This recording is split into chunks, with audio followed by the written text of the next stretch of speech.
Hello, everybody. Welcome to yet another live episode of the Ask Abhijit show. Today is episode 61, and today is an episode in which I have taken comments from the questions from the comments, and I'm going to be answering those questions that you all have asked in the comments. Before I do that, let's see who all is there. I can see Meghna Roy, Drishtiman, Om Zaveri, UC Big Girl, Megastar Rudra, Kalyan, Kunal, Pawan Shetty, Lavdeep Singh, Ruchita Gawande, Tejas, Onkar, Pranav, Adarsh, Mahi Shrestha, Ashish, Vanshi, Kalyan Karthik, Dictatorship is best, Rudra, Utkarsh, Hariom, Saurabh, Nirmala Sitaraman, well, Sujata Venugopal, Naresh, Harshit, Saurabh, Sujata, and many Kite House, Dawn, and many other people. Great to see you all. Great to see you all. Thank you so much for being here. So, before I get into the comments, I would like to make one point. I would like to thank my friend Rakesh for pointing out that I habitually mix up Ghazni and Gore. So, Ghazni and Gore are two separate geographical locations, two separate towns in Gandhar, present day Afghanistan. And I think in some videos I have mixed these two up. When I speak, I tend to mix these two locations up. So just please be aware of it. And I also kind of mix up the two terrorists, Ghazni and Gori. So Mahmud of Ghazni was a Turk who lived in the 10th and 11th centuries, and Muhammad of Gor was an Afghan who lived in the 12th and 13th centuries. So I kind of tend to mix up these two individuals as well. Gori Ghaznavi, Gor Ghazni, potato, tomato. So caveat emptor, be aware of that. And I will try and remember that, but I probably will do that again in the future. So just be aware of it. All right. With that, let's get into the questions. Let us go into the questions. And well, where shall we begin? I think we will begin where everybody with the question everyone is asking, which is this. So this is a question by Shubham, but it's I have got lots of different variations of this question. I typically don't comment about breaking news and current events, but in this case, I will do that. So the question is so Shubham says, speak about this weak government who gave up against anti nationals today. We expected good reforms, etc. Protests were bound to happen, but they gave up even though the majority is on their side. They betrayed us. What is next? Article 370 CAA will also be repealed. And Mr. Modi is the weakest prime minister until date. So that's the sentiment that is being expressed here. And many people feel betrayed. Many people feel upset that these farm laws, the three farm laws, were repealed yesterday. So the question is essentially, first of all, why were the farm laws repealed? Secondly, uh, is Mr. Modi a weak prime minister? And thirdly, the question I'm getting is, has Mr. Modi failed? Right? So these are the questions I am getting. Let me position myself properly. All right. So, first of all, the question is, why were the farm laws repealed? Well, I don't have sufficient data to answer that question, but it appears that it is something to do with national security. It looks like it was a national security issue. It was going, the situation was going in a direction that would have been problematic for the country from a national security perspective, right? Uh, I mean, lots of people are speculating all kinds of things on social media, but I get the feeling that there was something related to national security, which is why this step has been taken of deciding to repeal the farm laws. So that is the feeling that I am getting. National security, of course, trumps everything else, and if there is a national security issue, then that information will not be made available to the public. National security is a sensitive issue, and if certain developments are happening, then those should not be shared with the public, even though the government may look bad. So that is point number one, that it looks like there was something to do with national security. The farm laws were enacted more than a year ago, and there were protests, engineered protests and all, and eventually now they have been repealed for certain reasons. So is are all the other laws also going to be repealed? Article 370 and CA? No, I don't think so. I don't think so. So this issue had been kind of communalized and politicized, the farm laws, and that's why it looks like it's been repealed. Now the second question is, the second point that is being made is that Mr. Modi is the weakest prime minister until date, based on what's happened yesterday. Okay, I understand why certain people feel this way, and right now everybody, lots of people are saying that on social media. If you look at social media, Twitter, etc., it's all abuzz with people taunting Mr. Modi and saying he has failed and he is the weak prime minister and all that, including certain channels that I have been on in the past. So they are all saying that, and I think if you are long time viewers of this channel, then you will be very well aware that I have in the past been extremely harshly critical of the government with respect to its policies about education, with respect to its policies about culture, about rewriting history, not doing that, and also the kind of stagnation we are seeing in the space race and many other things. So I have been harshly critical of this government. Now, when it comes to this thing, the decision to repeal the farm laws, I am not going to be critical of the government. See, consider two scenarios. Consider two different prime ministers. Prime Minister A makes a decision, enacts some laws, and there are protests that are engineered, and they threaten the stability and security of the country. Now, this prime minister, Prime Minister A, decides that I am a strong prime minister. No matter what happens, I will be firm and I will not take back the laws. No matter whatever happens, even if the country goes down in flames, I will not change my decision because I'm a strong prime minister. I will appear weak if I do that. So that is Prime Minister A.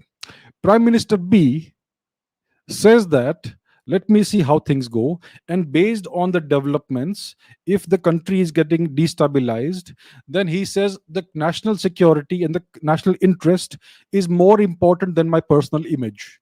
I will apologize even though I have done nothing wrong, and I will take back the laws. This is called a strategic retreat. So which prime minister do you prefer? Somebody who is more concerned about his image and he will let the nation suffer for his image, or a prime minister who is willing to take the blame and look weak, but he will do it as long as the national security and national interest is not compromised? Which prime minister would you prefer? It's as simple as that. I would prefer it takes a great deal of courage and fortitude to apologize even though you've done nothing wrong and take back something that you yourself enacted, and you know how people are going to react. Everybody is going to say, what happened to 56 inches? What happened to the strong prime minister? His strongman image is broken, blah blah blah blah blah. He is willing to take that on his chest, right? He has owned this. He has owned the taking back of the laws. There are certain politicians who are such that when things go well, when they win an election, they will take all the credit. But when they lose 10, 15, 20 elections, they will say it is the fault of the party. Do you know who those politicians are? I think you know who those politicians are. In the case of Mr. Modi, he has owned this. He has taken the blame on himself. He is not blaming his party. He is not blaming his ministers. He is saying that it is my decision to take back the farm laws. Right? So that is called leadership. You may think he's weak or whatever, but what is it's not over until it's over. So the last question is that has Mr. Modi failed? Right? Has Mr. Modi failed? So let me give us a slightly strange and different example. This year we had the Olympic Games, right? In hockey, India played Germany in the bronze medal match. And very quickly, India went 1-0 down. Then India was able to equalize. It became 1-1. And then Germany slammed in 2 goals, and India was 1-3 down with less than half the match to go. So had India failed when these big setbacks happened, 3-1 down, 3-1 is a terrible, it is a very precarious situation. It's almost as good as lost, and less than half the match was left. So should India have decided that, we have lost and we should give up? No. India fought back, and even though India was 1-3 down, they eventually won 5-4. So the match has a certain duration. In between, during the course of the match, all kinds of things happen. There are ups and downs, but you keep fighting. So Mr. Modi has been elected prime minister for a 5-year term, right?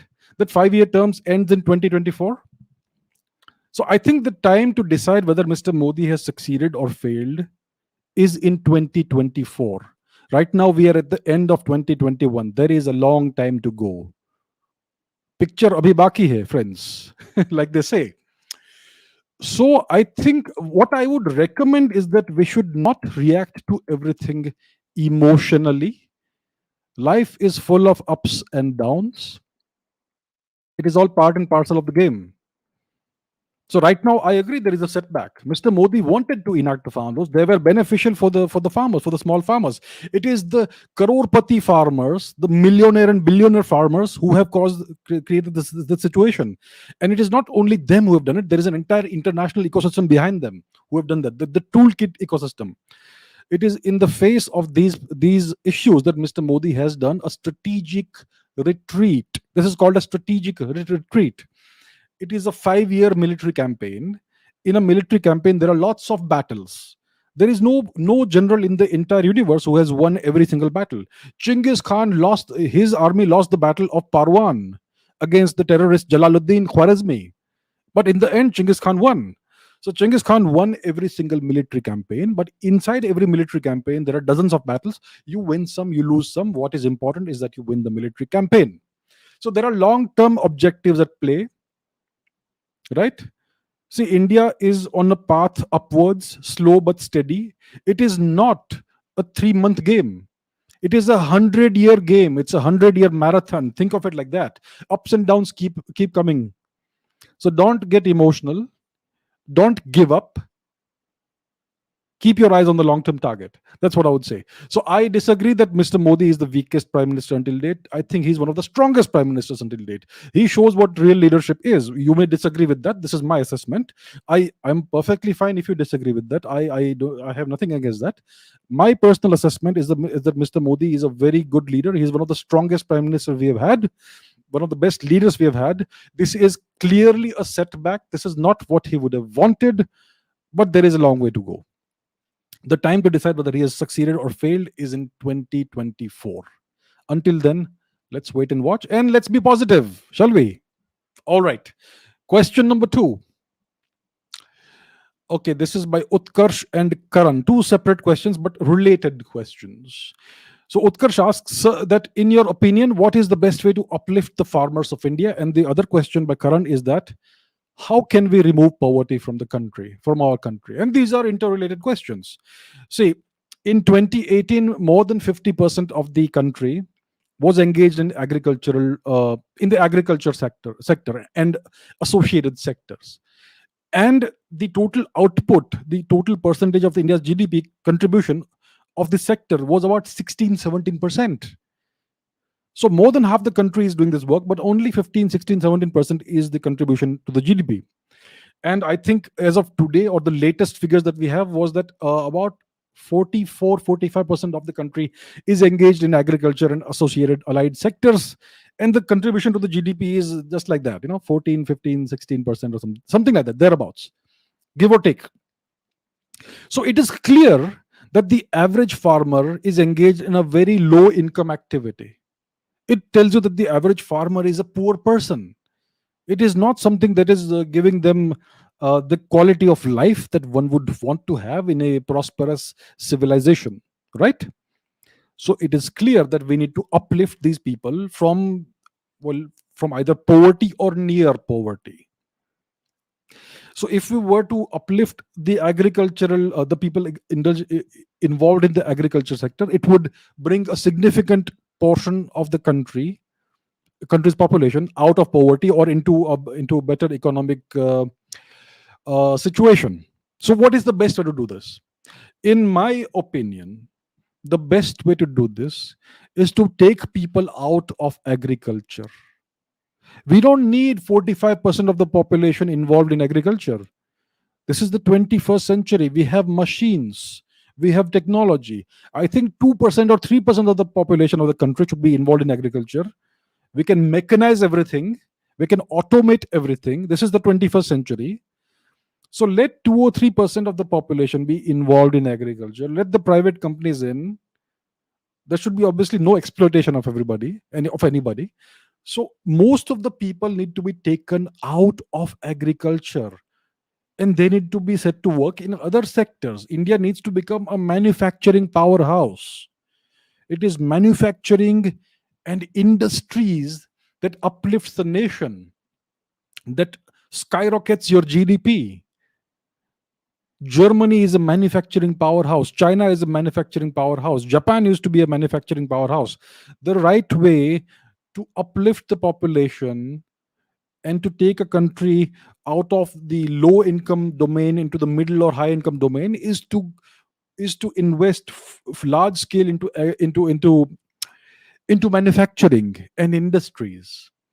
So all of these people who are languishing in very poor financial straits in the agriculture sector, they need to be rescued from the agriculture sector and their talents should be better utilized elsewhere. That's what needs to happen. So that's why India needs to become an industrial nation, a nation that is very much into manufacturing all kinds of goods. Right? That's what needs to happen. So, in my opinion, that is the right way to uplift the farmers of the country and to remove poverty from the country. And the other thing that needs to happen for the sake of the gods is India needs to end corruption. The entire governance system, the entire governance machinery, not entire, but much of it, let's say, it runs on corruption. What is corruption? Something that happens outside of the laws. We all know that. Everybody knows that. So, corruption, where is India's war on corruption? And I'm not saying that the central government has any corruption. For the first time in 70, I don't know how many years, we have a clean central government. For the first time in God knows how many decades, we have a proper, clean central government. But as you come down, the situation is different. There is corruption everywhere. And it especially impacts the common man and woman at the grassroots level. So, when is India going to declare war on corruption? So once that happens, a lot of the money that is being wasted, it is going into the pockets of people who contribute nothing to the country. That money will actually be used for the betterment of the country, for what it actually is meant to be used. So these are the things that need to happen. And if we do that, if the government decides to do that at some point in time, then we will be able to eradicate poverty and become a middle income nation, eventually a high income nation, and the civilization we have always been. So these are the things that need to happen. Jyotish says, please explain civil society as a new frontier of war, fourth generation war, and is India losing this war? Well, the farm laws were repealed. That is civil society as a frontier of war. What's been happening in Delhi in the past 2-3 winters? You had the Shaheen Bagh riots, the Shaheen Bagh thing or whatever. Then you had the farmer protests. Do you know how much organization it takes to organize a bunch of people and organize protests? You know how much money it takes to feed all these people so that they can sit for months and months on end? All the coordination that is required. Who is doing all this? Do you even ask yourselves? There is something behind this, something at play. And this is what is meant by the civil society as a new frontier of war. There are forces outside of India. From outside of India, they are controlling, manipulating all these things. Money is flowing in. Unlimited money is flowing in, right? All the coordination is being done by various groups and organizations that are exterior to India. They are mainly in the West. Some of them are in other countries also. Some of them are in Canada.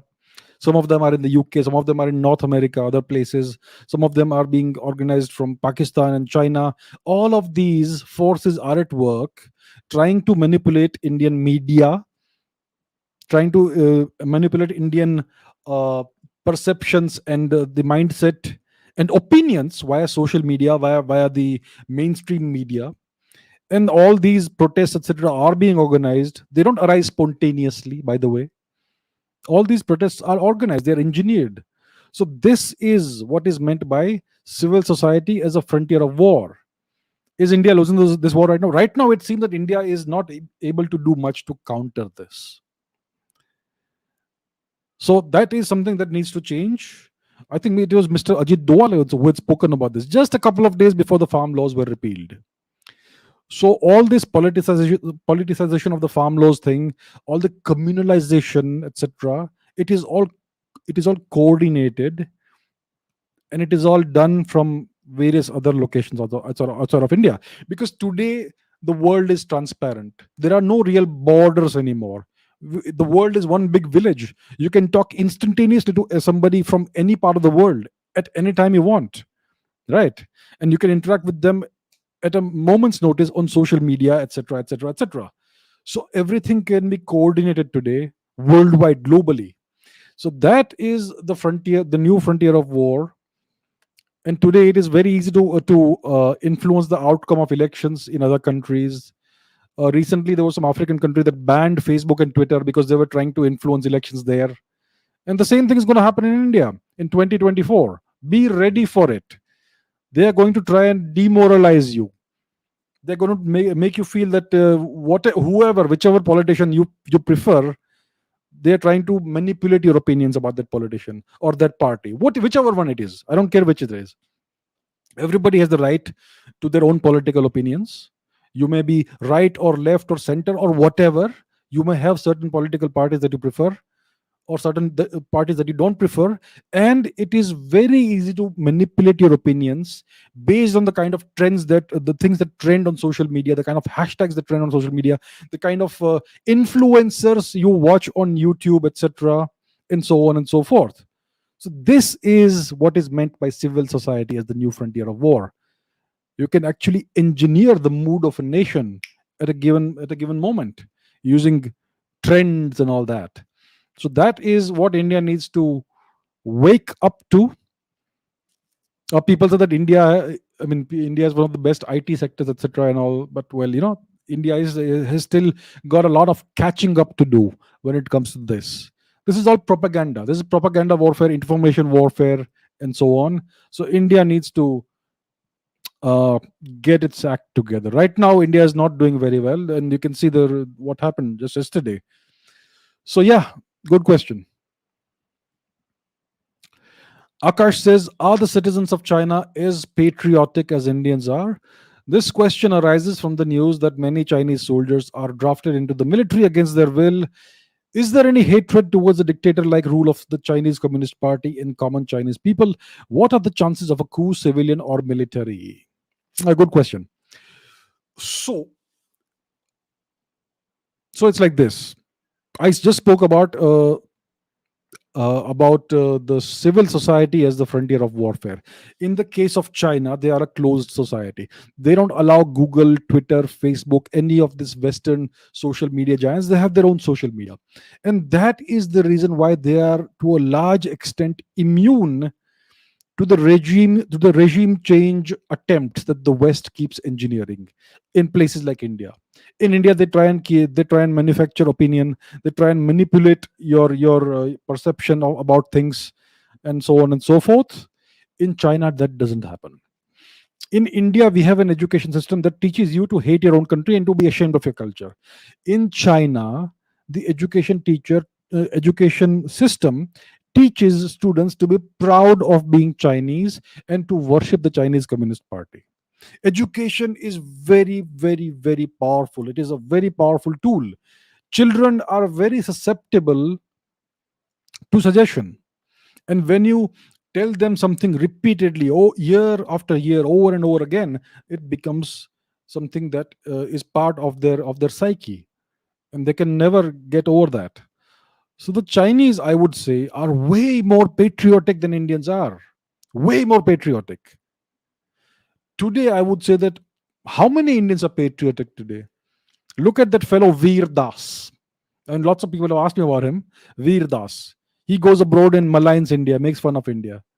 And there are so many people who don't have any love for the country. People tend to put their local interest above the national interest. My language is more important, my state is more important than the country. There is so much sentiment like this, right?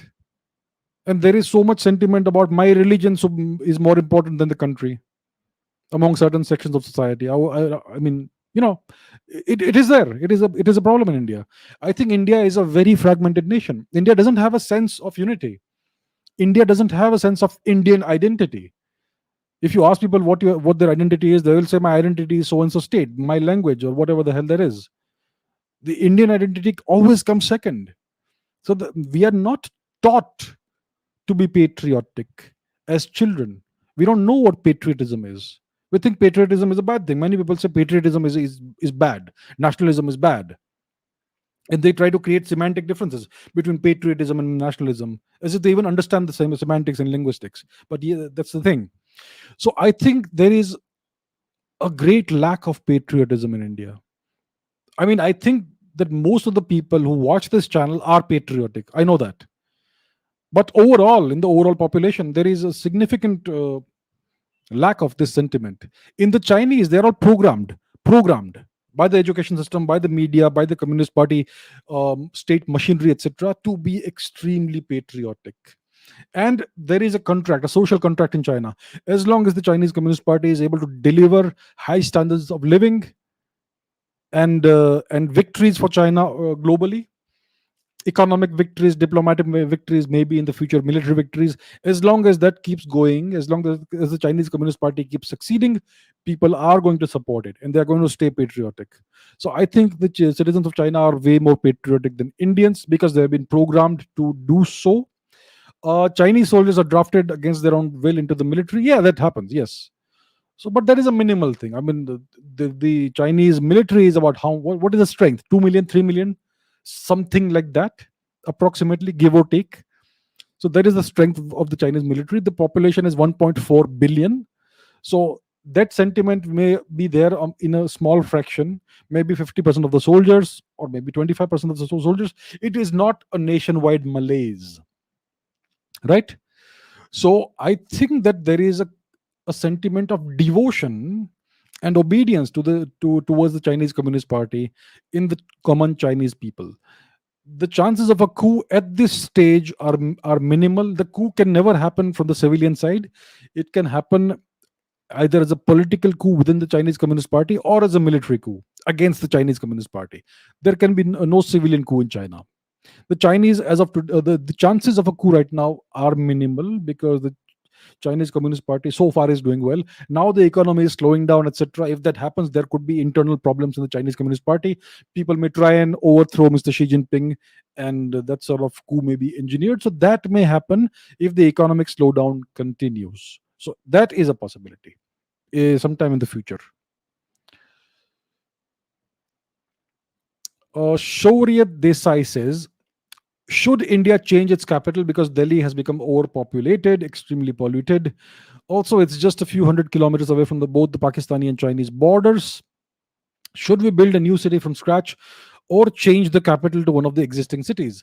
I think that's a very good question and a good suggestion. I think there's no need for us to keep on using Delhi as the capital city. The capital city of a country should be built only for administrative purposes, for governance purposes. It should ideally not be in a highly populated city or zone.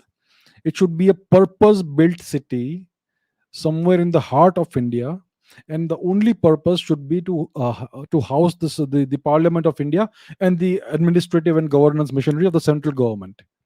So and Delhi, like you say, it's extremely overpopulated. It's a very polluted city, and it is close to the Chinese, the Tibetan border and the Pakistani border. So it's a problem.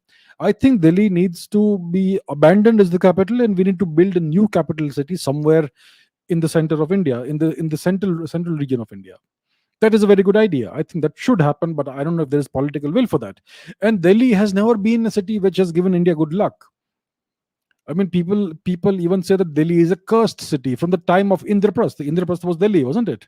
Delhi is built on the on the location of ancient Indraprasth from the Mahabharata times, and from those days itself, it has been a city with bad luck. It's been a cursed city. Whoever has ruled there has, whichever Indians have ruled there, have had bad luck. I mean, I don't know if you believe in bad luck or not. Luck is a different story, but it doesn't have a good history. So maybe India should find itself a new capital city, build itself a new capital city. Uh, Historically, we have had multiple capital cities. During the Kushan times, during Kanishka the Great's time, we had two capital cities.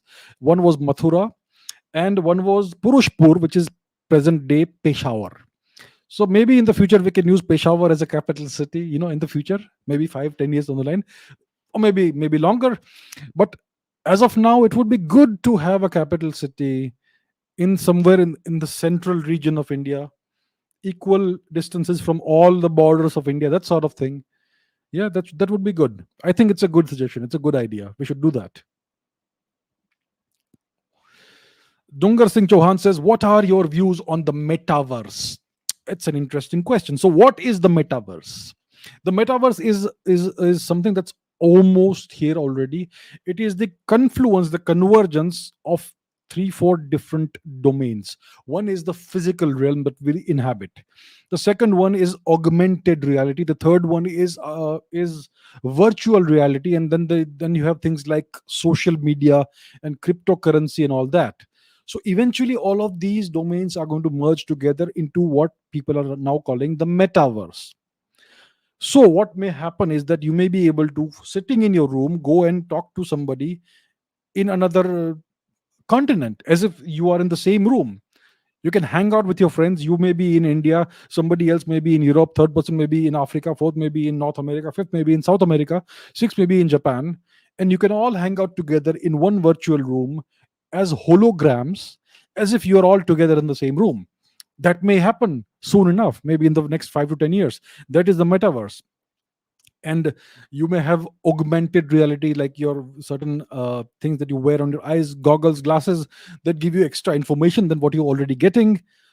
And you may have elements of virtual reality in that, and then you may have an entire cryptocurrency and virtual payments domain in that. So you may actually inhabit a universe that is way more augmented and different than the physical universe you live in. The physical universe may look rather threadbare once you enter the metaverse. So that is the metaverse. What are my views? It's going to happen. We are almost there. Our lives are increasingly online.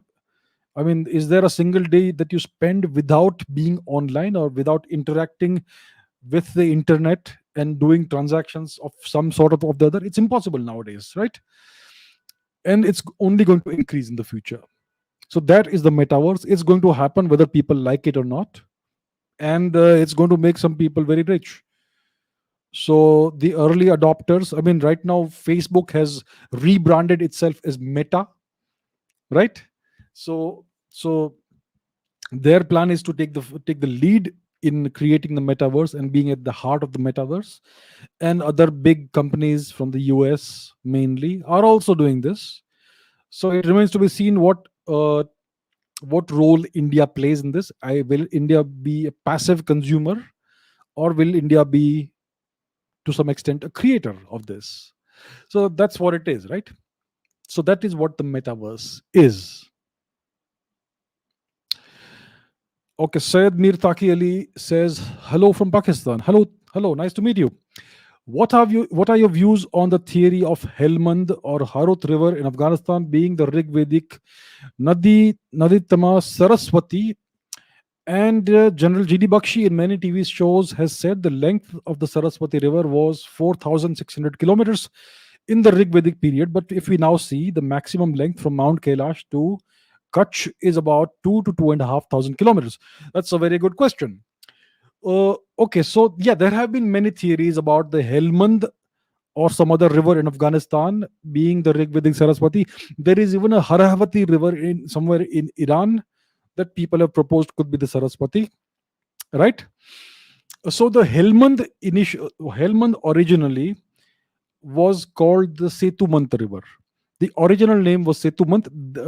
Then later it became Hetumant, because the Parsis, the Persians, they pronounce sa as ha. So Setumant became Hetumant. It eventually became Helmand. Setumant means Setubandha river means a river with a dam on it. So that was the original ancient Vedic Sanskrit name of this river. So apparently, our ancestors many thousand years ago had built a dam on this river.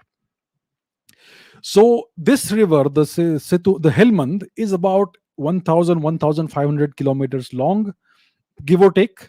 It's not a very long river, and it is a river that dies in Afghanistan itself. It drains into a lake in Afghanistan. Let me share my map. Let's go to the map. It's always a good idea to share a map and take a look. Let me see. Where is our map?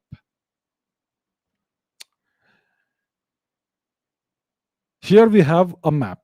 So let's go to Afghanistan, north of India, Gandhar.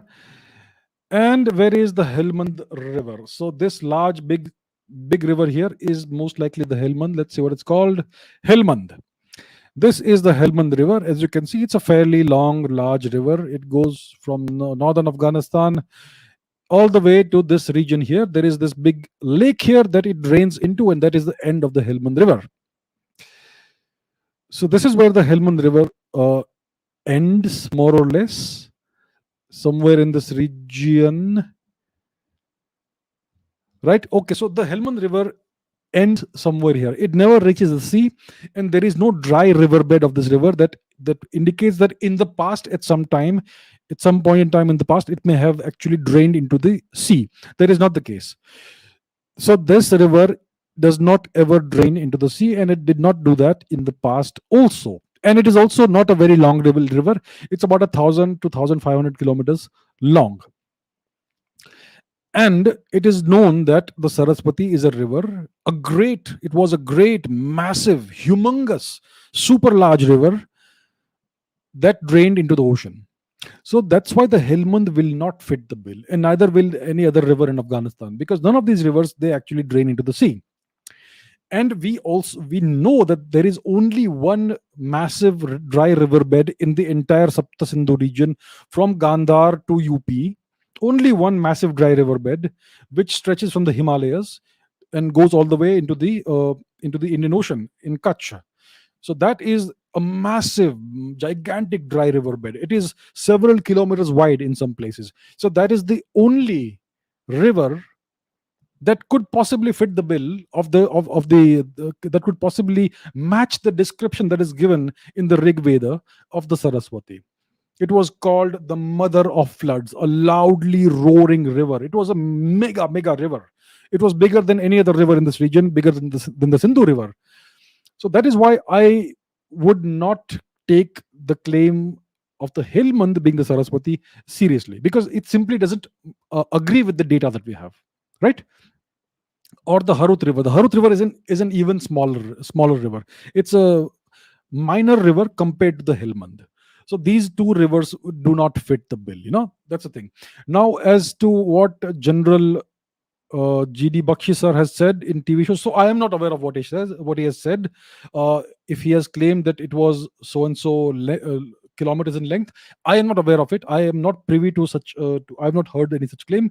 Maybe he did, maybe he did not. I'm not sure. So since I have not heard it myself, I will not comment about that. Now, what is the length that is mentioned in the Rig Veda? So the Rig Veda, I'm not sure how it has been described, the length of the river, but the units that were used in the Vedic times were most likely yojanas, right? I think it was yojanas. And we are not quite sure of the conversion from the Rig Vedic or ancient Vedic units to kilometers, because we have lost the data. We've lost the information that would enable us to accurately convert from that unit to the modern kilometer unit. And therefore it is, I would be very careful to pass any judgment as to what length is given in the Rig Veda or any ancient Vedic text of this river, right? So that's why I'm not sure what is the exact length that was mentioned, if a proper entire length is given or not, even in the Rig Veda. But from all the information that we have, the geological information, the satellite data, and the ground information, the information we have on the ground level of this riverbed enormous riverbed that we have in front of us, which stretches all the way from the Himalayas to the Indian Ocean. So there's only one such dry riverbed that we have available to us.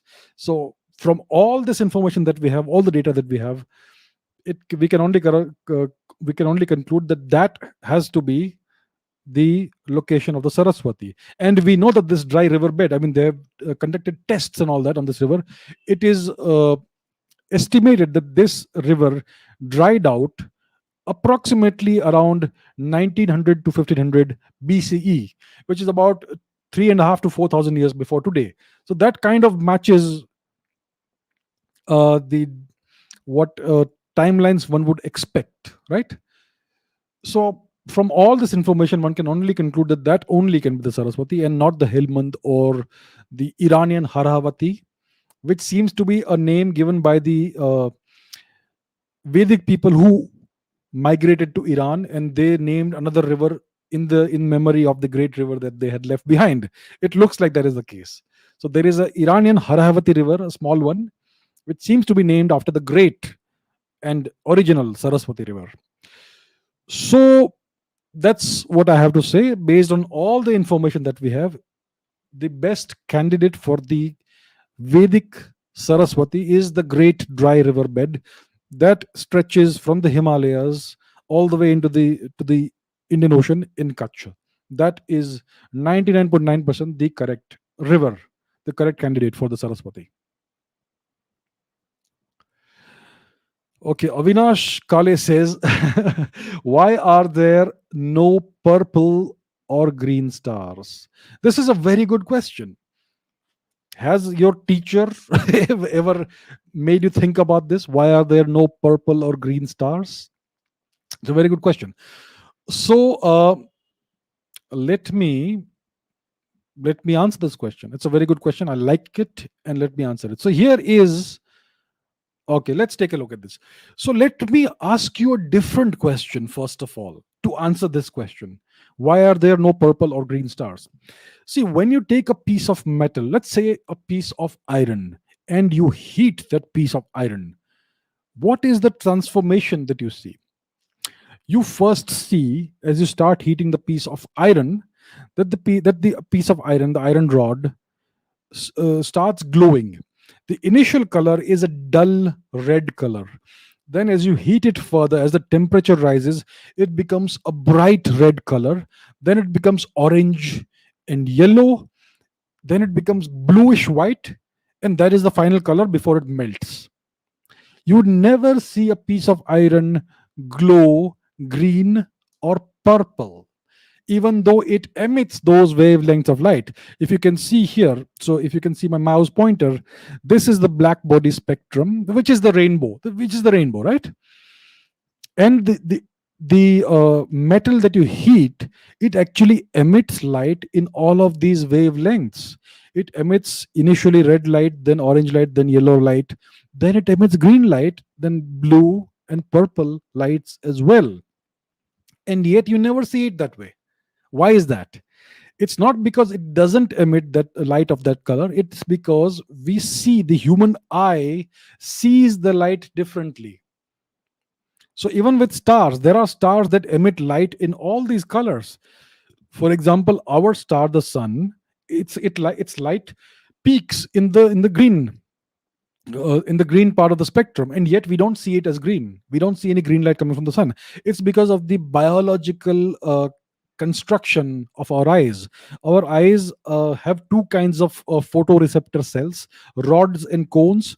One of these cells, it detects the amount of light that comes in, the luminosity, and the other kind of cell detects colors. So human eyes, I'm not sure exactly what the biology is, but we are unable to see the green light that is detected because it is kind of drowned out in all the other colors of the spectrum that are emitted. So when it becomes greenish, we kind of see it as white. And similarly, we don't see indigo or purple. We see that it all blends together and looks like white light. So if you see the light of the sun, it is white light. The sun looks yellowish to us, but the light that comes out of the sun is white light. It is a combination of all the colors of the spectrum put together. And our eyes do detect red, they do detect orange and yellow, and they do detect blue to some extent, but they somehow interpret green and the purple and region of the spectrum as something that's mixed together with all of the other colors, and that's why it all looks white to us.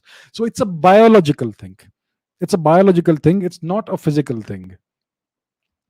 So there are stars that emit light of all colors. There may be stars that emit more green light too, or purple light too, and yet we don't see it that way. We see them most likely as white stars. So when you look in the sky, you will see stars twinkling in various colors. Many of them look blue, some of them look white, some of them look yellowish, oranges, some of them look red, but we never observe stars that look green or purple. So that's the reason. It's a biological thing. Our eyes are designed in a certain manner that they do not perceive that sort of light coming from stars. They see it only as white. But the green light does come out of stars the same way that green light is emitted by heated metals, but we don't see it. Our eyes don't perceive it. It's a perception issue, not an emission issue. All right, so I hope that answers the question. Stars emit light in all colors, but we don't see it that way. Okay, Akash says, why doesn't India de-recognize Tibet as part of China when Arunachal Pradesh is not considered a part of India by the Chinese? Who recognized it in the first place, and why was it Nehru? Let me answer the second part of the question first. Who recognized Tibet as part of China? It wasn't Shri Nehru who did that. It was Shri Atal Bihari Vajpayee who officially recognized Tibet as part of China in exchange for China recognizing Sikkim as part of India. Sikkim, Tibet. So, in exchange for China recognizing this tiny Sikkim as part of India, Mr. Vajpayee decided to recognize officially the whole of Tibet as part of China. Incredible. So, this was another Gandhian move, actually. So, that is the story of India. People, our leaders making such unequal arrangements and treaties. So the question then is, why doesn't India de-recognize Tibet as part of China? When the Chinese don't recognize Arunachal Pradesh as part of India, they say it is their territory, and they don't believe in the one India policy, but they want us to follow a one China policy. So here's the thing. Let's say tomorrow India de-recognizes Tibet as part of China. India says Tibet is a disputed territory. What is going to be the Chinese reaction? It's not going to be anger. They are going to take certain steps. See, today, China is the world's manufacturing powerhouse. It manufactures all kinds of uh, spare parts, ingredients, things that you need in your supply chains and all that, right? And there are lots of things that India needs from China. Lots of goods, materials, spare parts, things like that. Our industries need spare parts that are manufactured in China. We need semiconductors. We need other things that are manufactured in China. The Chinese will stop all the supplies. It's essentially economic sanctions and trade sanctions. So when we stop receiving these things from China, our economy will suffer a significant setback. So China is currently today in a position to impose a great amount of pain and cost, economic cost on India by simply shutting off the tap and refusing to send India all any of these supplies. And that is the leverage they have over India. So the Chinese started uh, developing their manufacturing sector back in the 1970s, the late 1970s, early 1980s, and they have slowly, steadily invested in that and made it more and more and seen a great amount of progress. So initially they were manufacturing just very basic things, but as the expertise grew, they started manufacturing more and more complicated instruments and things. And today, the entire global supply chain is fed by Chinese manufacturing, right? And they are able to manufacture anything in the world. So they can shut that down for India or any other country that does not recognize Tibet or Taiwan, etc., as part of China. That they can impose genuine costs on such a country, especially India. So that is the reason. There are real reasons why India is not taking such an action. And India had the opportunity to do this before China, but India never did that. Even today, India is not really, well, it has not progressed much in the field of, in the manufacturing and in other sectors, right? So India will have to build its economy, grow its economy to at least $10 trillion in GDP before India can think of challenging China in such a manner. So there are real, genuine economic and geopolitical reasons why India is currently not taking such an action. Aditya says, what is meant by electromagnetism? So there are four fundamental interactions in nature, four fundamental forces, you can say. The strong nuclear force that holds atomic nuclei together, the weak nuclear force that is responsible for radioactivity, etc. Then you have the electromagnetic force, and then you have the force of gravitation. These are the four fundamental interactions. Electromagnetism is one of these. So, what does electromagnetism do? Electromagnetism is what makes like charges repel and unlike charges attract. It is what it is the so electricity and magnetism are two different manifestations of the same force. They're part and parcel of the same force, and the mediator particle, the boson, that is involved in electromagnetism is the photon. So, light is an electromagnetic phenomenon, and the and electromagnetism is the force that holds atoms together. So in an atom, let's say you take a hydrogen atom which has one proton as the nucleus and one electron which goes around it. So the proton is positively charged, the nucleus is positively charged, and the electron is negatively charged. So it is the electromagnetic force that holds the atom together, whether it is the hydrogen atom, the helium atom, or oxygen, calcium, iron, uranium, etc. Go on, you can go on and on. So all atoms, in every atom, the electrons and the nucleus they stay together because of the force of electromagnetism. And then you have all the chemistry. When you talk about chemistry, uh, when atoms come together to form molecules, that is also because of electromagnetism, and intramolecular forces are also because of electromagnetism.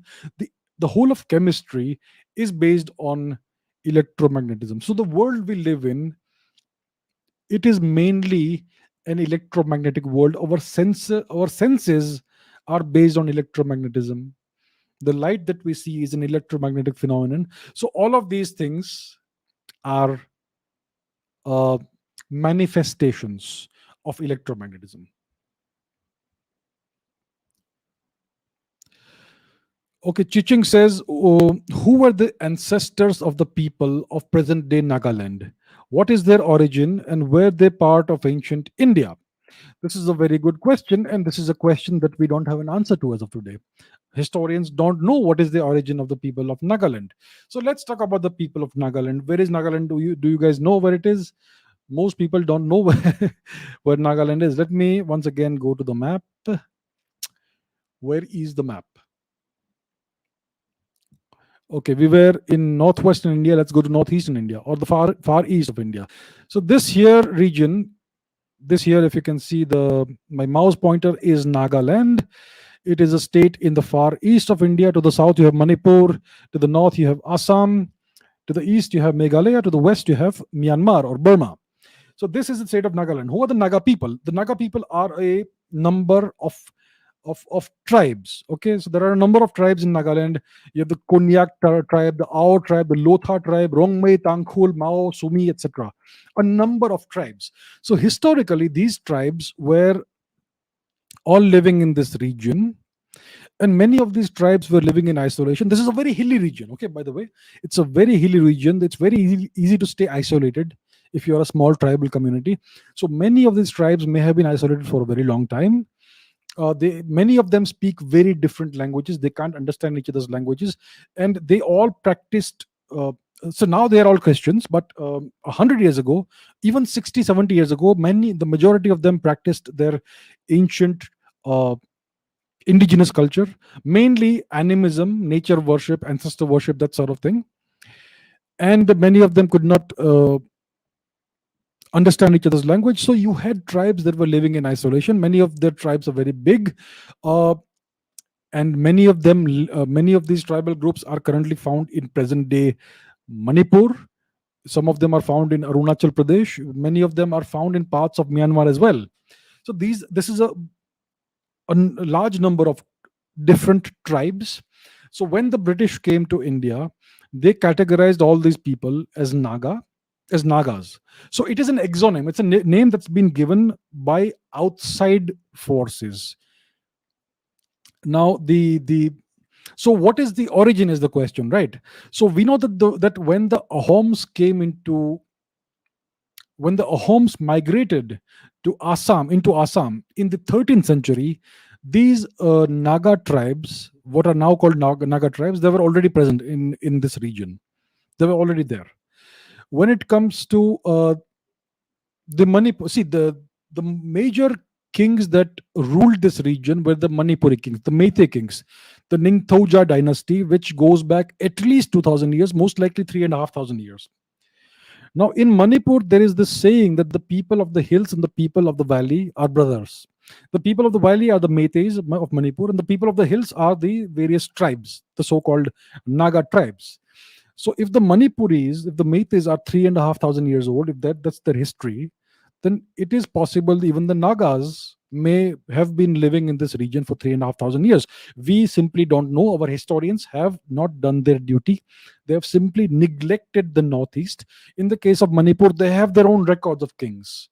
They have their own historical records, and that's why we know the history of Manipur. When it comes to the Nagas, nothing, there is no history. I don't know if history was written or not, but we don't have it today. But I would think that it is quite likely that the people of Nagaland, the various Naga tribes, may have lived in this region for 2,000-3,000 years or even longer. We don't know. Some people say, some historians say that Nagas came from China or Nagas came from Mongolia, etc. I mean, where is the evidence? People these days make claims without evidence. I think it is quite likely, quite possible that they may have been living in this part of India, in this part of the world for a very long time. It is quite possible. It's quite likely. What needs to be done is that the historians need to take some interest in this region and find out what is the origin. One of the ways to do this is to do genetic analysis, genetic tests of the populations. If you do genetic sequencing of these genomes of the people of this region, Manipuris, Nagas, people of Arunachal Pradesh, etc., we'll be able to find out what are the migration patterns and when these migrations happened, how many centuries ago, how many thousands of years ago. As of today, it's not been done. And secondly, I'm sure that the various Naga communities, various Naga tribal groups, etc., they have their own mythological histories, their own foundational histories and all, stories and all that. If you go and talk to the village elders and all, they will have their own histories of their community. So why has this not been documented? What are the so-called professors in the University of Nagaland in the history department doing? They are not doing anything. I don't know what they do. So it is unfortunate that we don't know as of today the origin and the history of the people of Nagaland. They are a very diverse people, very interesting culture, very beautiful culture, their ancestral culture. Yeah. So it would be, I would be fascinated to know. I would be very interested to know what is the deep history of the people of Nagaland. What is the deep migration history, if there is any, or have they always been living here for many thousands of years? We don't know. But this is the kind of research that needs to happen. India is a gold mine when it comes to historical research, when it comes to sociological research, when it comes to genetic research, and so many other things. Unfortunately, our intellectuals, our historians, our academicians, our eminent people, they simply don't care. Sad, isn't it? Okay, Karthik says, what is your opinion on school college dropout culture in India? Can we get jobs only based on skills without having a college degree? Today, it's not possible because our industrialists and people who run all these companies, private sector, etc., and the government sector, actually, etc., they are enamored with degrees. If you don't have a certain degree, they will not even think about giving you a job. Now, contrast that, compare that with somebody like Elon Musk. Elon Musk has a number of companies. SpaceX and Tesla are two of the major companies. He has made it very clear that he is open to um, accepting anybody in Tesla as an employee, provided they have the right skills. And degrees are not important. Even if you don't have a college degree, he said, even if you don't have a high school degree, he will take you as long as you can pass the coding test and you can pass the interviews. It's not about degrees anymore, it's about your skills. So in places like Tesla, places like the US, when you have a visionary um, founder like Elon Musk, then it's possible to get a job without a college degree or even a high school degree, as long as you have the skills, as long as you have demonstrable skills, right? As of today, Indian mindset is very different. Our The people who run Indian private companies, most of them are old men, and their mindset is still mired in the 1960s and 1970s, unfortunately. If I were running a company, I would say, I don't care about a degree, show me your skills. If you have the skills, if you can demonstrate your skills, I would be happy to give you a job. But I don't run a company as of today, right? And so today I would say that dropping out is not a very good idea. In the US, if you look at people like Bill Gates, if you look at the founder of Oracle, if you look at Steve Jobs, the founder of Apple, if you look at Elon Musk, the founder of SpaceX, Tesla, uh, he was involved in PayPal, Solar City, the Boring Company, and so on and so forth. These people are dropouts. Bill Gates was a dropout. Steve Jobs dropped out of college because he found it a waste of time. Elon Musk was accepted for a PhD in Stanford in physics. He could have had a PhD in physics and written, published papers, but he dropped out after 2 or 3 days because he realized it's not the right place for him. If you're doing a PhD, you have to please your professors and the academic staff and whoever is there. They all hold your life at their mercy. So this is not the kind of environment that a, a performer likes. Having other people controlling your future and your destiny. So I think that dropout culture is still not a thing in India.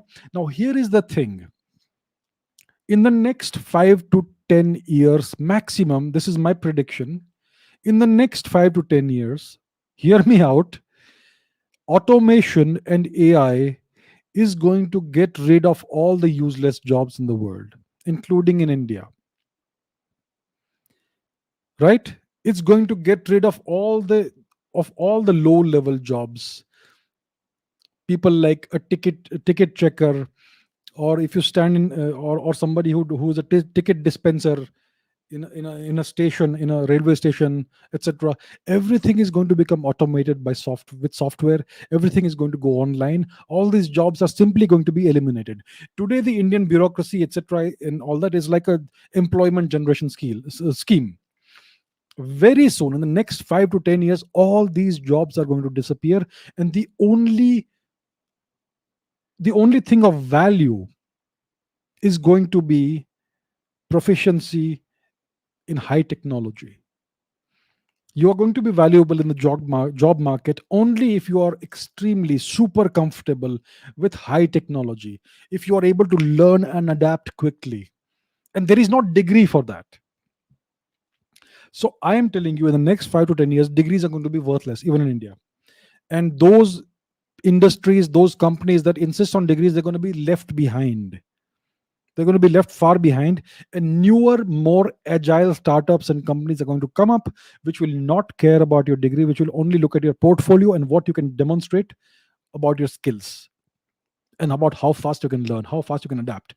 So in the next 5 to 10 years, it's going to it's going to happen, and people won't care if you have dropped out of college or school even, because today there are kids who are into coding, into gaming, and all that. I mean, you may think that gaming is a waste of time, but it gives you certain skills that are very useful and valuable, especially if you combine that with coding and programming and all those abilities. So in the future, very soon, your proficiency and your skills when it comes to high technology are going to be the most valuable thing. And that's when dropout culture will become the norm, because degrees are, even today, I think it's a complete waste of time. The education system is unfortunately a waste of 15-20 years of people's lives. It gives you no real skills. It turns you into brainwashed, mentally damaged sheep, right? It rids it prevents you, it kind of takes away your ability to reason, critical reasoning, critical thinking, asking questions, creativity, all those things. So it's going to change very soon. So it's not a thing yet, but it's going to be a very big thing in the next 5 to 10 years. Okay, my friend Soham Chaudhary says, what is the history of Hinduism in Armenia? In the internet, there is a Wikipedia page for Hinduism in Armenia. So if Hinduism existed in ancient Armenia, then why is there no evidence of Buddhism in Armenia, even though Armenia is geographically closer to Central Asia, which is a Buddhist majority region? Okay, if there is. Okay, Central Asia is not a Buddhist majority region. Okay, let's go to the map. Let's go back to the map. This is the map. Where is Central Asia? Uzbekistan, Kazakhstan, Tajikistan, Uzbekistan, Kyrgyzstan, Turkmenistan, Azerbaijan. All this is Central Asia. All right. This is a Muslim majority region. It is not a Buddhist majority region. In the past, it was a Hindu Buddhist region before the Turkification, etc., of this region. Yes, I agree. 2,000-3,000 years ago, you had the Scythians who lived across this region. It was called Scythia. The Scythians were an Indian origin people. Historians call them Iranian people, but they were an Indian origin people, and so on and so forth. But today it is a Muslim majority region. In the past, it was a Hindu Buddhist region. Hinduism, Buddhism, same thing. It's not a different thing. I will tell you 100 times. So in the past, this was a Hindu Buddhist region. You had Indian origin people living in this entire region, people who migrated out of India. And these migrations are very well documented in Indian literature. The lingua franca of this region was the Gandhari language about 1500 or 2000 years ago, or maybe even 1000 years ago, right? And this entire region, all the way up to present day Western China, the Xinjiang region, all of this was a region where you had a very significant Indian influence. And you will still find ruined stupas and temples in this region. So, yes, there was Hinduism and Buddhism, which is the same thing in this region. And the same goes for Armenia. Where is Armenia? Let's find Armenia. Armenia is a small country right here. It is northwest of Iran. So this is Iran here, and you have Armenia there. It is east of Turkey. It is east of Anatolia, and is essentially in the Caucasus region, which is kind of the dividing line, the imaginary dividing region between Asia and Europe. Now, the Armenians are a very ancient people, and there was a significant presence of Hinduism in Armenia. There were many Hindu temples here. You will not find references to that on Wikipedia, I suppose. I've not seen it. But there were many Hindu temples here. There were many dynasties that were originally Indian in nature. And there were temples of Lord Ganesh, of Shiva, etc. These temples were destroyed, and Christian monasteries were built on top of those. And later, recently, even some of those Christian monasteries were destroyed. So there was a long time ago, about 2000 years ago, significant presence of Hinduism in Armenia. If you look at the people of Armenia, they don't look like Europeans. They would not be categorized as so-called white people, right? European people. Their appearance is different. Their skin is somewhat darker than the skin of European people. They would look like the typical person in, let's say, northern India, or something like that. The skin color, and they don't typically have blonde hair. They have dark hair and brown eyes. So their facial features and physical characteristics are more Eastern than Western. And by Eastern, I mean they look more like Indian. If you see a person from Armenia, you would get the feeling there is something going on here. There is some kind of connection with India. But this is not all very well documented. Historians, of course, don't want to document the Hindu history of a foreign country, so we don't know much about it. I mean, by that I mean it's not very well documented. But there was a significant presence of Indian culture, of Indian genetics, of Hinduism, Buddhism in Central Asia and in Armenia. Gargi says, you always keep on saying that Indians have great minds, but how come we have the worst education system in India? And we still manage to have great minds out of the system. Yes, I will keep saying this, that Indians are the most intelligent people in the world, and history bears this out. Ours is the oldest and greatest civilization. Today, we are not the greatest civilization. We are not even a civilization anymore, but we still retain the same genetics. We are the descendants of the same great people. Why do we have the worst education system in this country, in India? Because we were colonized. Because in the past 1000 years, what happened was that our indigenous education system was destroyed first by the Turks, and what was left of it was destroyed by the British. And then they imposed their foreign Macaulayan education system on India, which is designed to mass produce clerks and peons, not leaders, not intellectuals, not scientists, not artists. It is designed to mass produce clerks and peons. And that is the mindset that all students have today: obedience. So today, so that is the reason why we have the worst education system in the world in India. The See, what this education system tells you is, don't think, believe, don't understand, memorize, don't question, obey. Believing blindly, blindly memorizing, and blindly obeying is going to turn people into sheep. Even if you are the most intelligent person in the world, it's all about the wrong beliefs, the wrong attitude, and the wrong values that are being drilled into the minds of Indian children, right?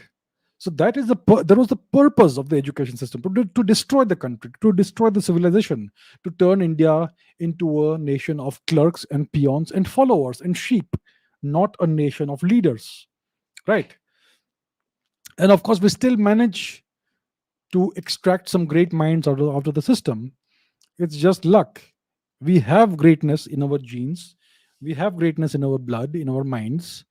Most of us are beaten down by the system and broken by the system, by the education system. But some of us, we come out of it and we climb above it. So somehow we still manage to have great minds that come out of the system, especially when you have a population of 1.3 billion. You will statistically have a few great minds coming out of the country. But if we change the system, we will have millions of leaders coming out of the country who will lead the world in a variety of fields, in technology, in science, in the arts, in politics, in other things, in space travel, in many other things, right? In culture. So we need to have a society that produces leaders in a variety of different fields and domains. Today we don't have it because of the education system. If we change it, if we get rid of the system and bring in a good education system, then the whole country will be transformed. Neeraj Bansal says, how do I as an Indian work for the maximum development of India? Good question. I'm assuming you're a youngster. I would say this: to work for the maximum development of India, you should spend the first 20 years of your adult life working for the maximum development of you. The first 20 years, focus on yourself. It is not selfishness. It is personal development. So the first 20 years of your adult life, work on your personal development, maximum development. Once you reach the age of 40, give or take, then contribute to the country, because then you will have reached a position in which you have a great number of skills, you have a great amount of experience, and you may have reached a position where you can financially make things happen, right?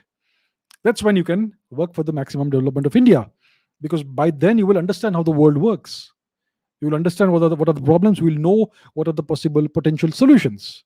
So that is what you do. It's a long term game. It's not something you can start at the age of 20. It's very hard to do that, because at the age of 20 you are clueless. I was clueless at the age of 20. It doesn't work like that. So it takes time, 10, 20 years, to gain experience, to gain the skills, to become financially self sufficient, to become financially successful and powerful. And that is when you're in a position to contribute to the development of India. That's what India needs. Anjali says, what if somebody doesn't want to leave Bharat? In that scenario, how do we beat the ills of our system and work up the ladder in our respective profession, like budding researchers, etc.? Well, Anjali, I would suggest that the only scenario in which you should not leave India as a youngster is if you have a lot of money. If you have a lot of money, you can build your own startup if you have good ideas, or you can invest in a startup which has good ideas, right? If you have money, you can make things happen. But if you are starting at the bottom of the ladder, corporate ladder, or the academic ladder, then the system is going to prevent you from flowering. Let's say you are a budding researcher. You want to, let's say, do research in physics. Have you heard of any significant research breakthrough coming out of India in the field of physics in the past 20 years? Past 30 years? Past 50 years? Nothing, right? Why is it so? Because the system rewards mediocrity and destroys talent. The system doesn't want good people. The system is a system of mediocrity. The higher you rise in the system, the more mediocre you are. The talent they require is talent in politics. So, the people who rise to higher positions in academia rise because they are good at playing politics, not because they are good in research. Heads of department, etc., are administrators. They're not scientists, but they are the ones who are called eminent scientists. So I would give you this honest recommendation that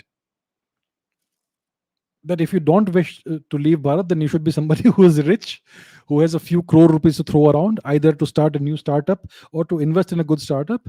Otherwise, I would recommend that you should leave India for the first 20 years of your adult life, establish yourself in whatever field you are interested in, acquire a certain stature, and then you can come back to India and contribute to the country. That's what I would recommend.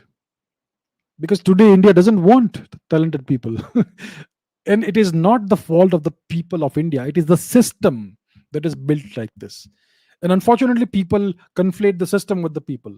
Because the system is so rotten, the Indian people must be so rotten.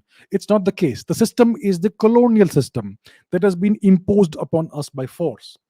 So, anyway, that's what I would say, Anjali. Good luck. Okay, two questions, very similar. Why do Indonesians have Sanskrit names when the Cholas were based in the south of India? And Saundara Prakash says, with due respect and curiosity, I'd like to ask you, on what basis do you say that the Cholas spread Sanskrit in their kingdom in Southeast Asia? Very good questions, right? Good questions. Let's take the first question first.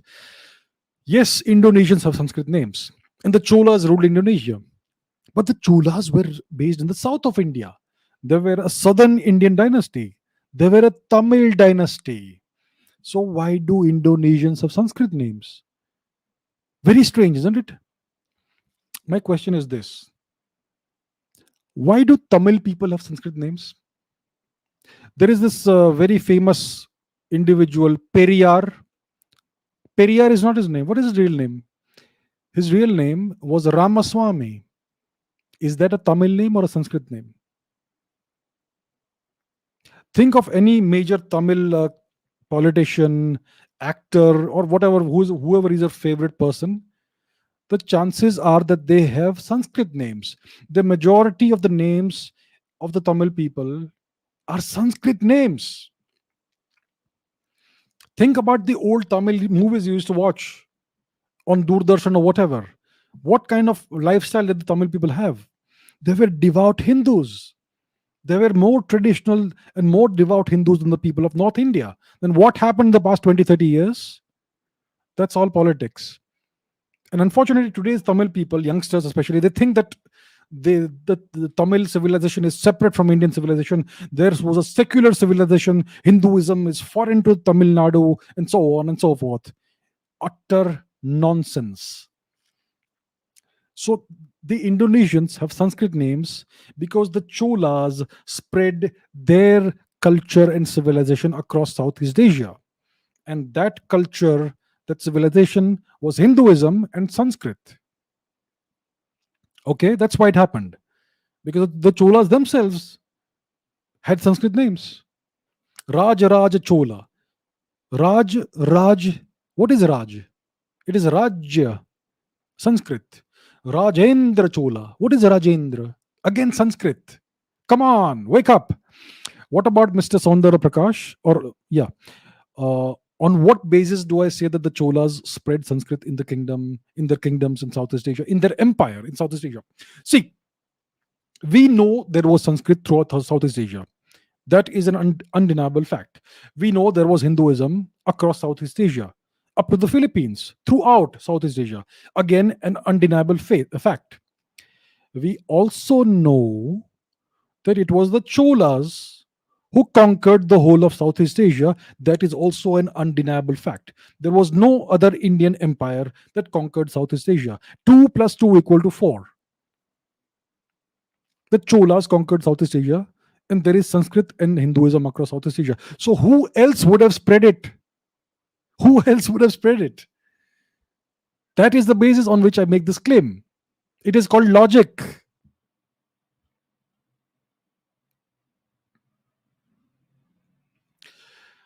Okay, Arhan says, how and why did India lose the 1962 war against China?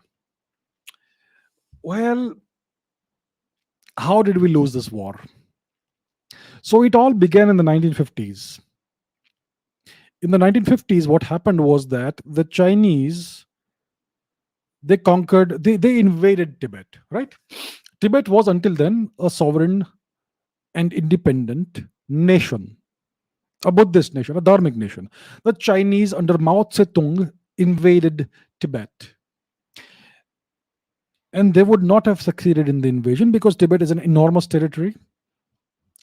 It's a huge territory. Let me show you. See this entire region here, if you can see my mouse pointer, this entire region here essentially is Tibet. It's a very large territory. So the Chinese in the 1950s, I think in 55 was it? Yeah. They invaded Tibet and they started starving. They were so far away from actual China, and the supplies were disrupted, etc., and they were starving. The Chinese soldiers were starving. The People's Liberation Army soldiers were starving, and their invasion of Tibet was going to fail. And what happened is that our magnanimous and magnificent Prime Minister, Shri Jawaharlal Nehru, supplied them with rice so that they could complete their invasion of Tibet. So the Tibet invasion succeeded because our Prime Minister, Shri Nehru supplied the People's Liberation Army soldiers with rice, lots and lots of rice from Assam, etc.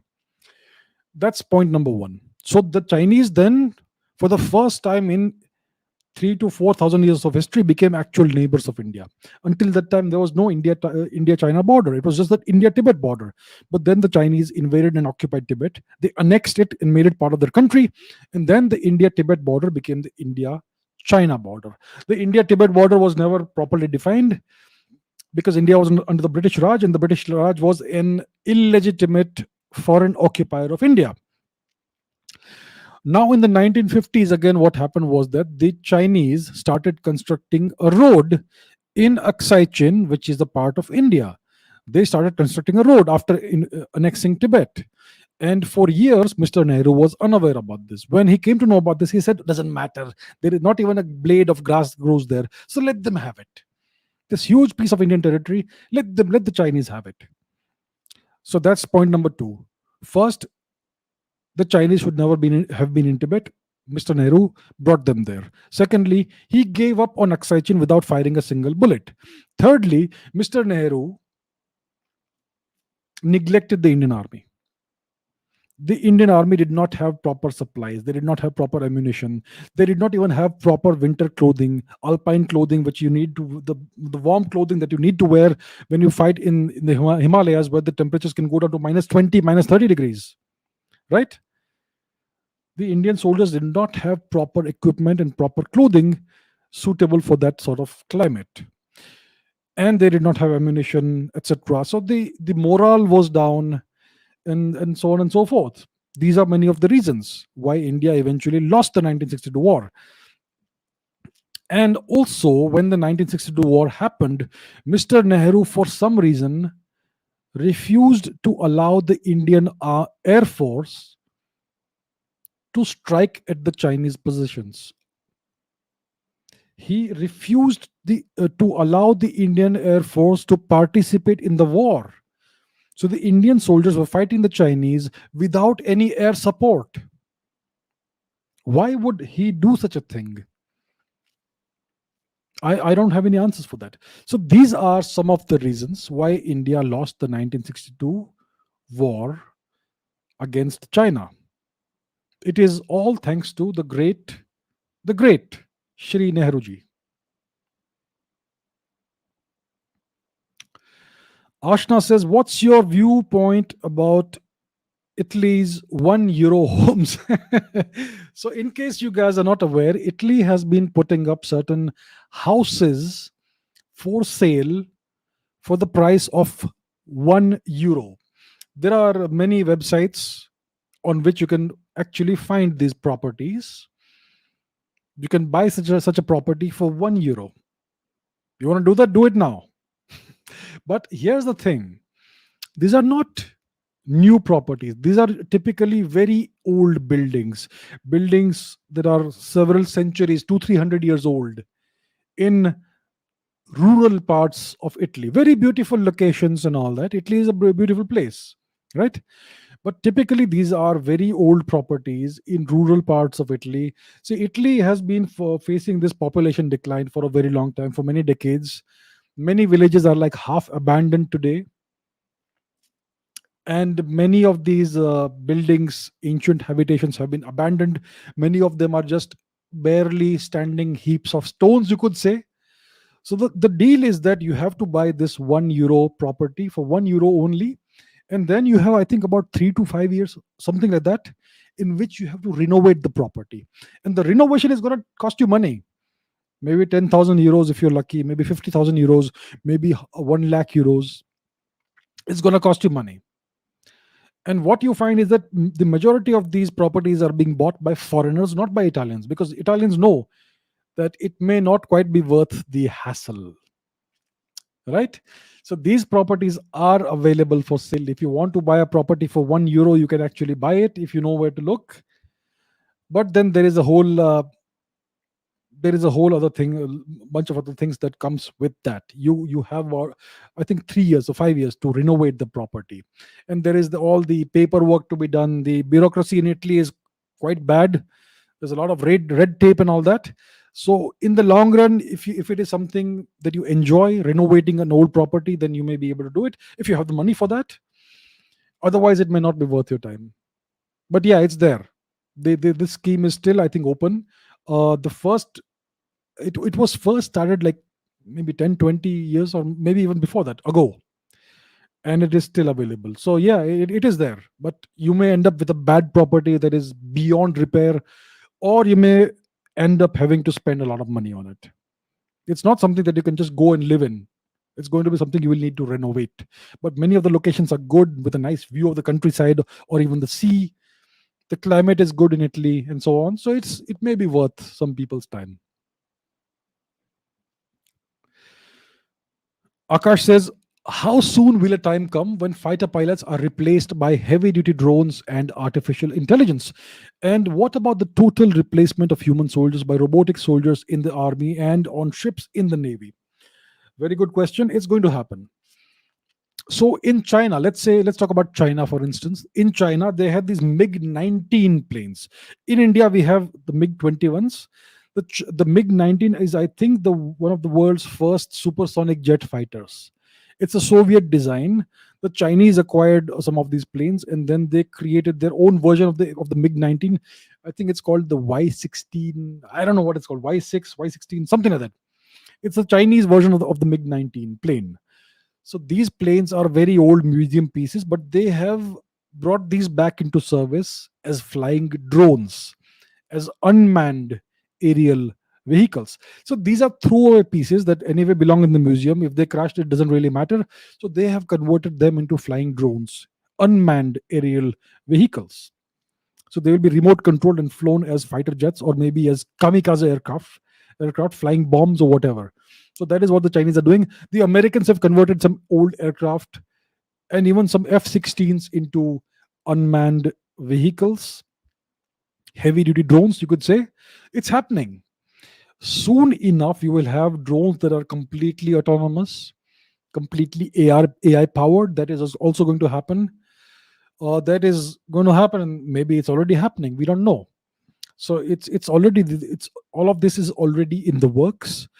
Uh, the Chinese have a very extensive drone program. They have been investing in drone technology for at least 15-20 years, and they have a whole lot of varieties of drones that they have created over the years and tested, and they keep on improving because they have this research based university program. They have universities that are only research based, many of them, so they have an academic, industrial, military research complex, which we lack in India because our academic system is the 19th century colonial system, which doesn't care about the future of the country. So the Chinese are going ahead in this. The Americans are also doing the same, but India thus far is not a major player when it comes to drones. We do have the Rustam or something unmanned aerial vehicle, which is a remote controlled aircraft, which is showing good progress. But we have a long way to go to catch up with the cutting edge level technology. So the time will be soon, maybe in the next 5, 10, maximum 15, 20 years, when fighter pilots are completely replaced with AI in fighter jets, and the total replacement of human soldiers by robotic soldiers in the army and ships, it may happen. I think we are still not quite close to that because we still don't have the technology uh, for bipedal robots. I mean, there are certain companies in the US that have these videos of these dancing robots, dancing humanoid robots, dancing dog robots, and so on and so forth. So they are doing significant progress in that.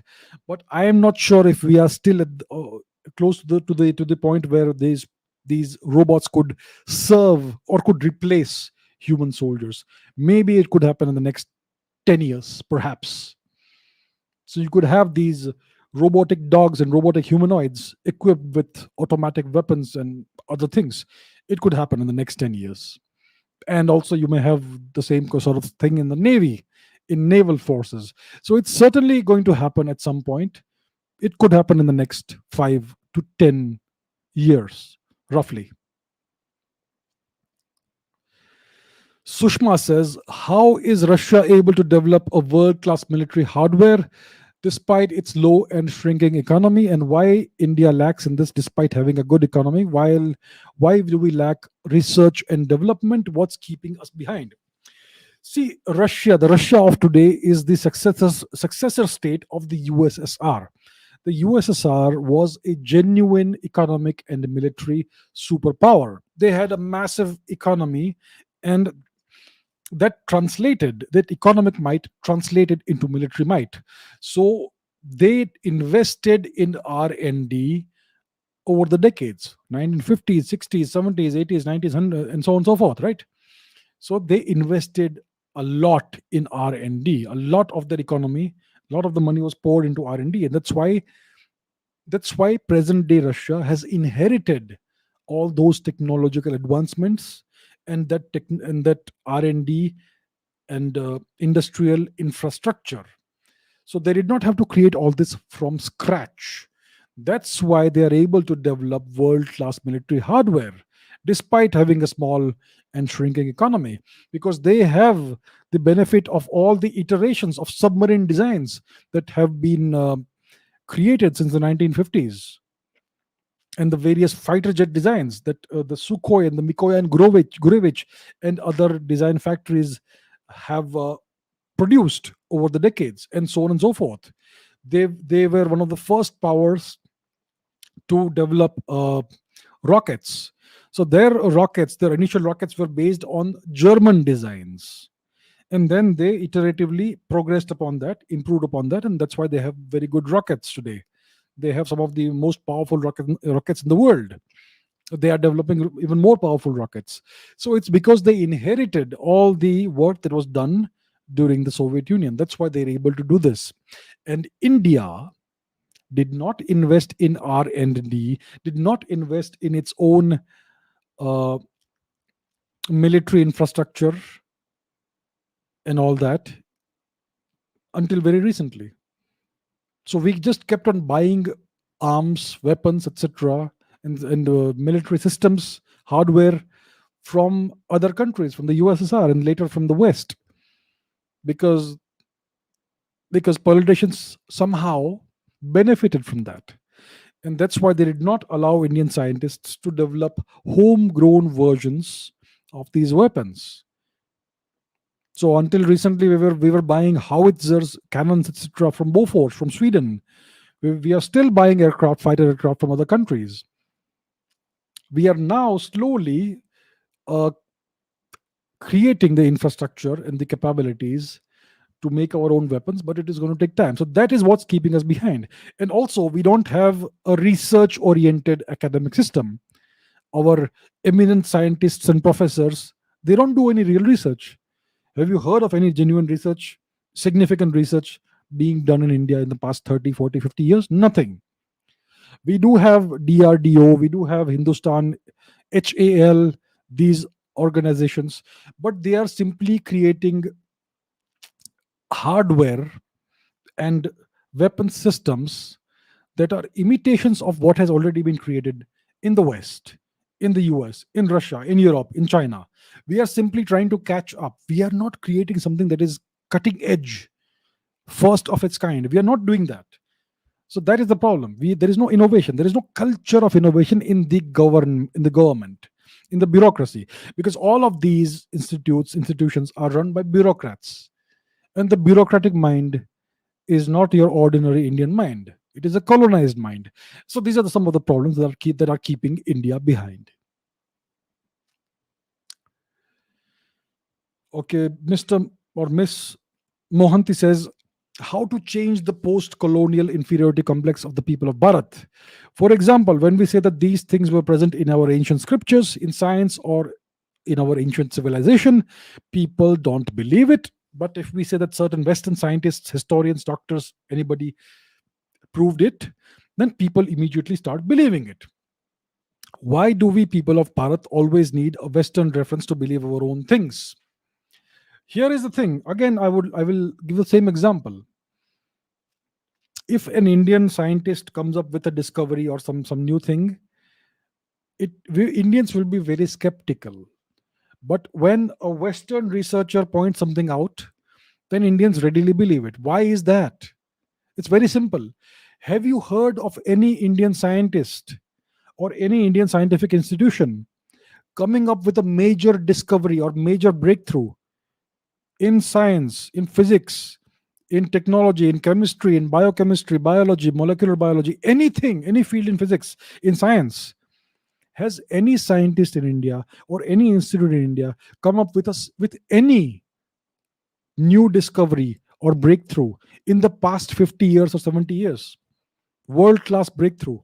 Nothing, because there is no real research happening in India. And that's why Indians don't believe Indian scientists. But when somebody from the West points something out, Indians believe it, because the West has been achieving things. They have been building breakthrough after breakthrough in technology. Look at the technology that we have today. It's all Western technology. It's all been developed in the West, right? Computing, telecommunications. Indians did not develop it. We are simply consuming it. We are consumers. Our scientists are not leaders. Our scientists are not researchers. That's the real problem.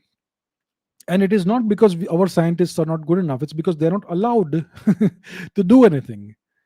India's academic system, it unfortunately prioritizes mediocrity over brilliance. It identifies talent and destroys it, and it promotes mediocrity. You will see that in the IITs, you will see it in other institutes. You will see mediocre professors who rise to the top, mediocre researchers who don't do any real research, no real research. So that's why Indians don't believe it when some Indian scientist says something, but when somebody from abroad says it, Indians believe it. So what is the way around this? We have to reform the system. We have to create a system that rewards talent and destroys mediocrity. It punishes mediocrity and rewards talent. Then you will see all kinds of innovations, discoveries, inventions, and breakthroughs coming out of India. And that's when Indians will start believing in themselves. It's as simple as that. Reforms. India needs reforms. When will the reforms happen? We need reforms in the education system.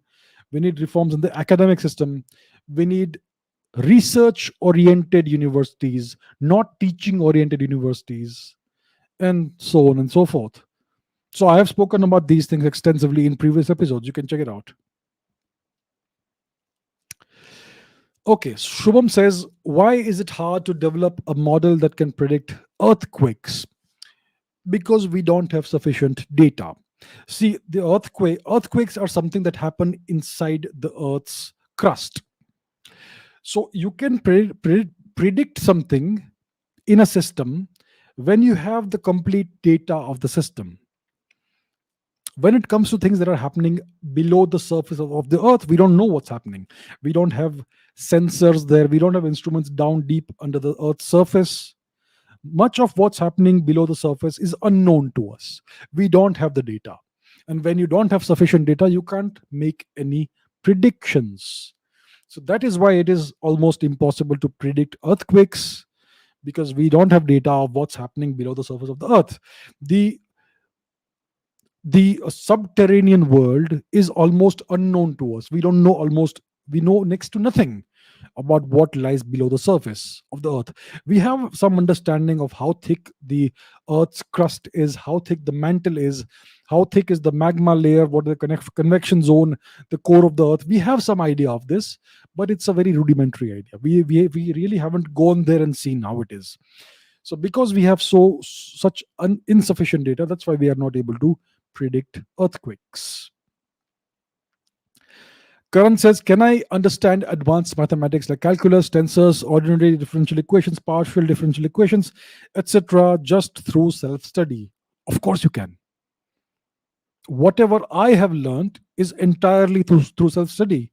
I have never learned a single thing in school, college, or university, in class. No teacher has ever taught me anything. Whatever I have learned in my life is only through 100% self-study. Whether it comes to mathematics, whether it comes to physics, science, history, geopolitics, anything, I am entirely self-taught. If I can do it, so can you, right? So you can study mathematics from the very beginning up to the as advanced as you want to get, entirely through self-study. Mathematics, see, learning mathematics is very simple. It's all about solving problems. The more problems you solve, the more you understand the patterns of mathematics, the hidden patterns, right? And the laws and all that. So you can do it very easily on your own, self-study. You can learn anything: tensor algebra, tensor calculus, differential equations, matrices, whatever you want. It's all possible. Anvai says, what is more mathematical, economics or physics? Both use a lot of math, but some of the topics are common, while some are exclusive to the respective sciences. I think economics is not as mathematical as physics. Physics, I mean, all the mathematics that you can imagine is used in physics, but not, but only some of it is used in economics. I think you need calculus and differential equations. You need some matrices and some linear algebra, etc. In economics, but not much beyond that. But when it comes to physics, we essentially use all of mathematics in physics. So it is certainly physics that is more mathematical than economics. Bharat says, I am from India South. Had you read anything about freedom fighters from India South between 1900 to 1950 in your schools? Do northern India schools teach anything about South India's freedom fighters, kings, anything good in general? In school, we only read about Bhagat Singh, Gandhi, Nehru, Bose, etc. We respect them all, but curious to know whether North really knows about the South. I think the South has been greatly neglected in India's textbooks. That is undeniable. We know very little about the South of India. Very little is taught in school about southern India as compared to northern India. Until 2016, 2017, nobody had heard of the Chola dynasty. It is because of social media that today people know about the Cholas, because of people posting about the Chola Empire on social media, on Twitter, Facebook, etc. That's why people know today about the Cholas. Our history textbooks did not teach anything about the Cholas or about the Cheras, the Pandyas, and various other kings from southern India, right? So there has certainly been a significant neglect of southern India in the education system. The education system has always been Delhi centric, North India centric, and this disparity, this neglect of the South, which is not as bad as the neglect of the East and the Northeast, but it is there. And this has been used by the Dravidian parties to claim that the South is marginalized, and this is because of the Aryan Dravidian divide and all that. So it is these very poor policies of the previous governments in India that have led to this, that have given the chance to the political parties in southern India, the Dravidian parties, to create this sense of alienation. It is very unfortunate. A great deal of harm has been done to the integrity and unity of the country by these policies of the Nehruvian regime and post-Nehruvian regimes. Very unfortunate.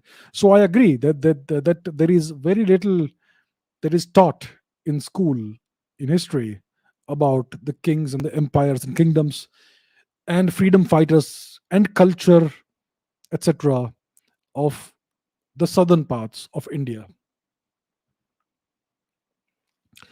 Sandeep says, what is the connection between Jewish characters of Abraham and Sarah and the Hindu gods Brahma and Saraswati? There is no connection. None that I know of. That's it. The Jewish tradition, the Abrahamic tradition, is very different from the Indian tradition. As far as from the best that I know, there is absolutely no connection between these Jewish characters and the Hindu gods. None that I know of. Tanushri says, can ISRO join the Artemis Accord as India is one of the main allies? Russia's took themselves out of the Artemis Accord and plan to start their own lunar program with China. India can certainly join the program. I even heard in the news some time ago that there is some discussion about India participating in this. The thing is that this is a US led initiative, and the US will never allow some other country to take the lead in this. It will always be US first, everybody else later. So if India wants to be a major player in geopolitics, in space, and become a major civilization again, then India should do it on its own. India has the ability to create a lunar program and space program of its own, a world class program. We have all the raw ingredients. We have all the we have everything in place to do it. It's just about the political will. So I think it will be best for India to participate to some extent, but have our own separate program to reach the moon and go beyond.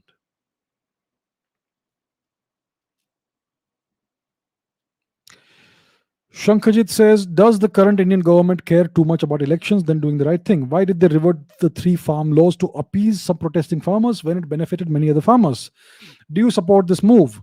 See, we don't have sufficient data or information to say why they did this. And I don't think it's a political move to win elections in Punjab or to appease some farmers. There is something much bigger than this going on. I think it's a national security issue, which is why they've done this. So I think I don't have enough information to know why this has been done. But I would say that we should support the government. Mr. Modi knows what he is doing. I mean, if you look at his past track record, he has usually made good decisions. So I think we should support him and give him the time until 2024 to do achieve whatever he is trying to achieve. Now, does the current Indian government care too much about elections? You have to care about elections in a democratic electoral system. You lose an election, you go out of power. Would you like this government to go out of power, and would like a Nehruvian kind of regime to come back in power in India? Would you? Is that what you would like? The government has to prioritize elections. That is the system we live in. If they don't care about elections, somebody else will come to power. And then what happens to all the plans they have for the future of the country? It's going to go backwards. So the government has to care about elections. They have no option. They have no alternative. That is the nature of the system you are in. It is an electoral system. Without elections, you're done. You're finished. So it has to care about elections. And I don't think people should be upset about that. Okay, we should always have one question about aliens. So, how would we react to finding aliens? Can alien civilizations become a threat to humanity? Let's say you are walking on a dark road in the middle of the night and some unknown person comes towards you. How would you react to that? You would react with extreme caution, right? Because you don't know whether this person is good or bad, whether this person represents a threat or not. Similarly, if we were to find intelligent aliens, we would have to react with extreme caution. We have to assume the worst. We have to assume that they are a threat to humanity, and we will have to take all necessary precautions in that case. So the reaction to finding aliens will be a reaction of extreme caution, and it can certainly pose a major threat to humanity. All right, my friends, that brings us to an end of all these questions. It's almost 2 hours. Let me take a couple of live chat questions. If I can. Do I have any interesting questions? Live questions going on right now. Garwal, farmers. This is interesting. Harsh says the farmers are still going to march onto the parliament and the protests will still continue on other issues. What should the government do in such a case? Should repeal of laws be revoked? I think one of the good effects of the repeal of these laws is that it's going to show that these so-called farmers who are protesting have some other agenda. The agenda was not the repeal of the farm laws. Even though the farm laws have now been repealed, they are still protesting. Until now, they were claiming they are protesting because the farm laws are bad. So what are they protesting about now? It is very clear now that the agenda is to destabilize the country. So I think it is good that they are doing this. It should now be highlighted that the agenda was not simply the repeal of the farm laws. It is something else. I don't think the government will repeal or revoke the repeal of the farm laws, but some action will have to be taken if this goes out of hand. So this is a good question. One China policy I have already spoken about. Long-term allies, long-term ally US or Russia, long-term allies India. We have to go alone. Allies will always keep changing. There are only temporary alliances and temporary adversarial relationships. There is no long-term alliance. Russia is not powerful enough to be a viable ally. The US, I don't know how much we can trust the US, because they only, I mean, they should care about their own national interest. Right now, the common enemy is China. So we can have a temporary alliance with the US, but the US will never tolerate a real rise of India as a potential superpower. So we will have to keep that in mind. Is there any other question?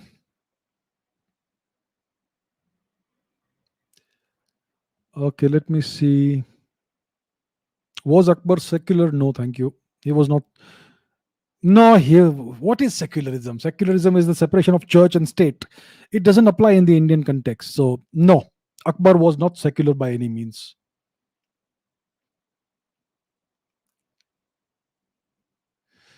Joseph says, "What is Dharma? Dharma is the Indian tradition, essentially. The different schools of thought of India's socio-cultural and spiritual traditions. You have I think 9 schools of thought: Charvaka, Mimamsa, Bodha, Jaina, Vedanta, Sankhya, Yoga, and so on and so forth. 9 of these schools of thought, and there are many other schools of thought too. So all of these taken together, these represent different worldviews, different philosophical and spiritual worldviews. Some of them accept the existence of some kind of god. Some of them are explicitly polytheistic. Some of them reject the existence of god. Most of them believe in the law of karma, and so on and so forth. So the sum total of all of this, it's a very diverse array of worldviews, but the sum total of all this is dharma. And to simplify matters, what is prescribed in the Vedas is dharma. But again, some of these schools of thought, like Jaina and Bodha, Jaina essentially, they reject the authority of the Vedas. So does Charvaka. And in terms of the Bodha Dharma, some people say it rejects the Vedas, some people say it does not. If you read the deathbed discourse of Gautam Buddha, he essentially says that the Vedas are correct. So it's a matter of conjecture, some controversy, but all of this taken together is Dharma. So that's a very simplistic and brief answer to this question. All right, my friends, I'm going to conclude here. Thank you very much for all your questions. I got more than 650 questions this time. So many great questions, very interesting questions. I could only pick up a few. So keep it coming, guys and girls. Thank you so much for all of your participation, your viewership, your support.